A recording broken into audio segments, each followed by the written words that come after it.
வணக்கம் மக்களே, சிங்கப்பூர்ல இருக்கிற one of the most important photo spot தான் இந்த ஃபோர்ட் கனிங் பார்க்ல இருக்கிற ட்ரீ டனலுங்க. இந்த பார்க் வந்து ஒரு மினி மவுண்டனுங்க. ஸோ இதுக்கு மேல நீங்க ஏறினீங்கன்னா எங்க பார்த்தாலும் பச்சை பசேல்னு வேற லெவல்ல இருக்கு. இந்த இடம் நேர்ல பார்க்கிறதுக்கு ரொம்பவே யூனிக்கா அழகா இருந்துச்சு கைஸ். ஸோ நம்ம போறதுக்கு முன்னாடியே ஏகப்பட்ட மக்கள் வந்து ஆல்ரெடி போட்டோ எடுத்துட்டு இருந்தாங்க. ஸோ நான் போனது ஈவினிங் டைம் தான்.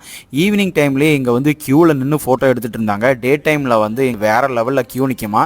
ஸோ இங்க போனாலே குறைஞ்சது 1 மணி நேரம் 2 மணி நேரம் வெயிட் பண்ணி போட்டோ எடுக்கிற மாதிரி தான் இருக்குமா. கூட பார்ட்னர் இல்லாம மட்டும் போயிடாதீங்க, அப்புறம் போட்டோ எடுக்கிறதுக்கு ரொம்பவே கஷ்டப்படுவீங்க. இந்த டனலோட டாப்பை வந்து மரத்தோட கிளைகள்லாம் கவர் பண்ணிட்டு சன்லைட்ல வேற லெவல் பேக்ரவுண்டை கொடுக்குது. இதுக்காக தான் இங்க இவ்வளவு பேர் லைன்ல நின்று போட்டோ எடுத்துட்டு இருக்காங்க. சைட்ல ஒரு வழி தெரியுதே, என்னன்னு பார்த்தா இப்படி ஒரு அழகான டனல் வழியா நம்மளை வந்து வெளியே கொண்டு வந்து விட்டுடுச்சு. இந்த இடத்துக்கு நீங்க வரணும்னா தோபிகாட் எம்ஆர்டி வந்து எக்ஸிட் பி எடுத்தீங்கன்னா அதுக்கு ஆப்போசிட்லயே இருக்கு கைஸ். நீங்களும் இங்க போயிட்டு வேற லெவல்ல போட்டோ எடுத்து என்ஜாய் பண்ணுங்க. அதுக்கு முன்னாடி சொந்தங்கள் தொடர்